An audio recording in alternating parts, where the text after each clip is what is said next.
Bonjour à tous. Alors, si tu connais le tirage d'énergie, tu l'as probablement déjà pratiqué et avec une idée, une intention en particulier.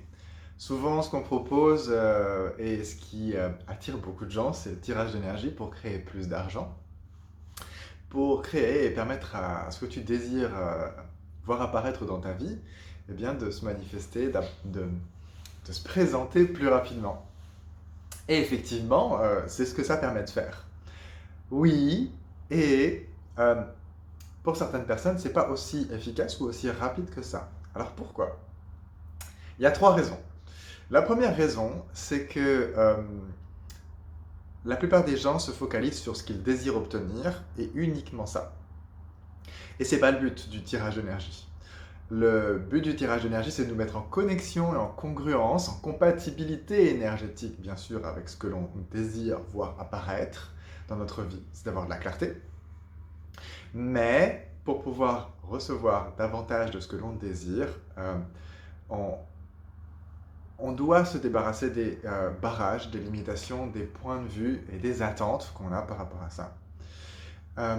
Et donc, si, alors qu'on cherche à se connecter davantage à ce que l'on désire voir apparaître, on se contracte davantage, eh bien, on n'est pas dans une position de recevoir et ça ne marche pas, ou ça marche moins rapidement. La deuxième raison, c'est parce que quand on se focalise sur quelque chose en particulier, parce qu'on désire vraiment ça, il y a le piège de se dire voilà comment ça doit apparaître, voilà ce que je veux dans ma vie, donc tout ce qui ne se présente pas comme ressemblant de près ou de loin à mon objectif, et justement plutôt de près que de loin, je vais avoir tendance à l'écarter et le mettre de côté.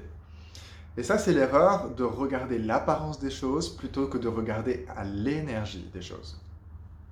Donc ça, c'est la deuxième erreur. Et la troisième erreur, c'est de se focaliser sur le positif. Donc ça, c'est les jugements positifs qu'on va porter sur les choses auxquelles eh bien, on aspire, qu'on aimerait voir davantage. On a un jugement, on a une idée préconçue de ça c'est bon pour moi. Et puis ça, le reste, pouf, non, non, non, on va le mettre de côté. Et ce qui va vraiment faire la différence, c'est la capacité à être prêt à tout recevoir. Le bon, le mauvais et le moche.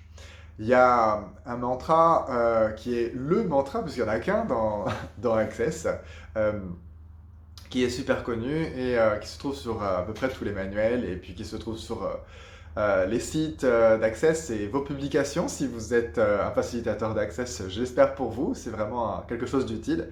Ce mantra, c'est tout de la vie me vient avec les anges joie et gloire.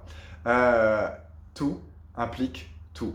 Vous voulez recevoir plus d'argent, alors que l'argent c'est quelque chose qui vous manque, c'est quelque chose qui est difficile pour vous, c'est quelque chose vis-à-vis duquel vous avez voilà, peut-être des points de vue qui sont bon, ben, qui sont engrammés, qui sont là, bien présents dans votre univers, eh bien, si vous n'êtes pas prêt à tout recevoir, eh bien, vous allez probablement louper les opportunités qui pourront vous permettre de vous mettre en connexion avec, entre autres, l'argent.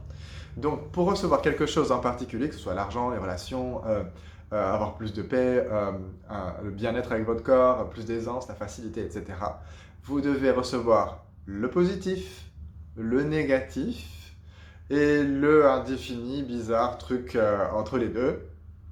Vous devez être prêt à recevoir de tout. J'aime bien cette citation qui dit si vous voulez 2 fois plus de réussite, soyez prêt à avoir 2 fois plus d'échecs. Voilà, donc c'était les trois erreurs que la plupart des gens font. Et donc, comme vous avez conscience des points sur lesquels vous pourriez vous arrêter, vous limiter, vous bloquer, eh bien, vous allez pouvoir beaucoup plus facilement changer ça.